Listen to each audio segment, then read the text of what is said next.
सुनो जी, मैं कह दे रही हूँ तुम्हारे बड़े भैया आ तो रहे हैं, लेकिन अगर कुछ पैसों की मदद मांगे तो साफ मना कर देना। मैंने सुना है कि इस बार गांव की फसल अच्छी नहीं हुई है।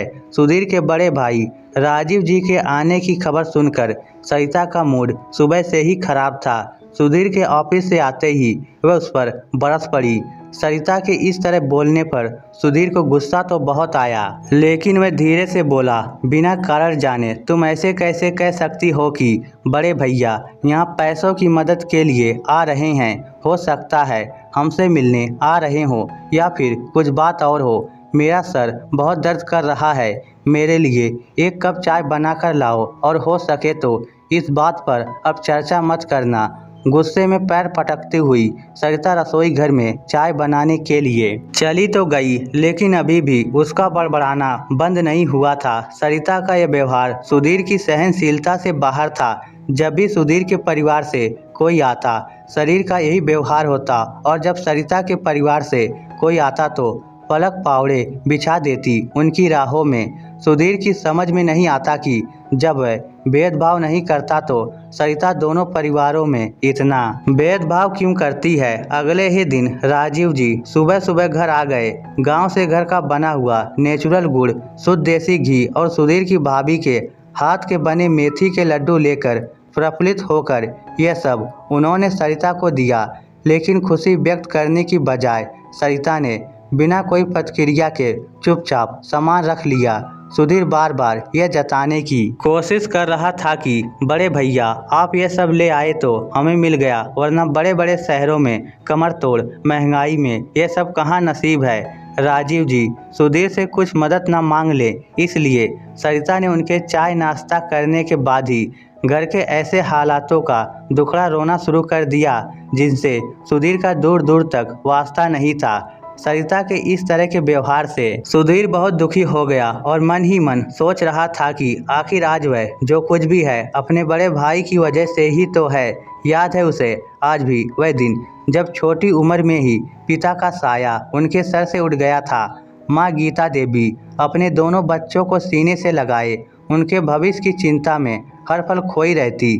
तब बड़े भैया ने माँ को दिलासा दिया कि सुधीर को वह कभी पिता की कमी महसूस नहीं होने देंगे। अपनी पढ़ाई लिखाई छोड़कर खेती बाड़ी संभालकर सुधीर को उन्होंने अच्छी शिक्षा दिलवाई। उसे याद है आज भी वह दिन जब पड़ोस के विकास की साइकिल को देखकर वह घर पर खूब मचला था, मुझे भी विकास के जैसी साइकिल लेनी है।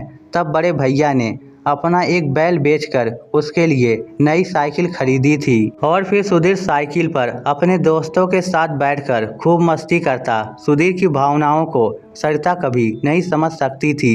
सरिता के इस तरह से बात करने से राजीव जी चिंतित हो गए। उन्होंने आश्वासन देते हुए सुधीर से कहा, तेरा बड़ा भाई आज भी जिंदा है, तुझे परेशान होने की कोई ज़रूरत नहीं।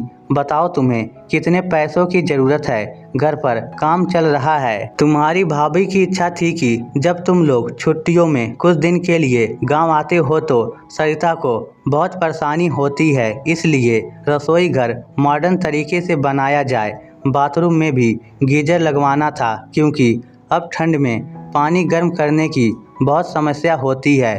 तुम्हें इन सब चीज़ों का ज़्यादा अनुभव है, बस इसी के लिए मैं तुम्हारे पास आया था कि मॉडर्न रसोई में लगाए जाने वाले सामान तुम्हारी सहायता से खरीद लूं। लेकिन हम लोगों को उसकी ज़्यादा ज़रूरत नहीं है, हमारा तो साधारण रसोई घर में भी काम चल जाएगा। इस बार खेत में 2-3 पेड़ भी सूख गए हैं, उन्हीं की लकड़ियों से गर्म पानी करके ये ठंडी का मौसम हम गुजार लेंगे।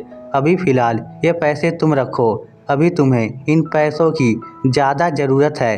इतना कहकर अपने साथ लाए हुए पूरे 2 लाख रुपए राजीव जी ने सुधीर के हाथ पर रख दिए। आज फिर राजीव जी सुधीर की ज़रूरतों के आगे अपनी ज़रूरतों को पीछे छोड़ चुके थे।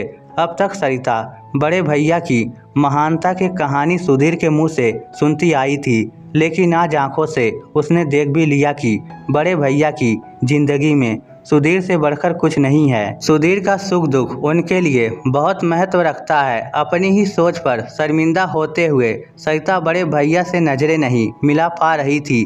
मन ही मन प्रायश्चित की आग में जलते हुए सरिता बड़े भैया के पैरों में झुक गई और उनसे क्षमा मांगते हुए बोली, क्षमा कर दीजिए बड़े भैया, हमें कोई परेशानी नहीं। अब हम पूरी कोशिश करेंगे कि आपके घर बनने में किसी भी चीज़ की कोई कमी ना रहे। सुधीर अच्छे से अच्छा सामान आपके लिए खरीदेंगे।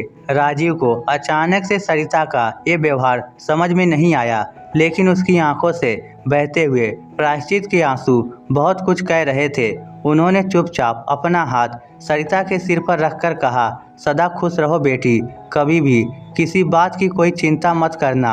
अब इजाज़त चाहूँगा। बहुत समय से तुम दोनों गांव नहीं आए, हो सके तो समय निकाल कर घर जरूर आना। अब सरिता के दिल में बड़े भैया के लिए इज्जत का दायरा बहुत ज़्यादा बढ़ चुका था। जी भैया, हम सभी जरूर आएंगे, कहते हुए सरिता एक बार फिर से बड़े भैया के चरण छूने के लिए झुक गई थी। इस स्टोरी को लेकर आपकी क्या राय है, नीचे कमेंट करके हमें ज़रूर बताइएगा। धन्यवाद।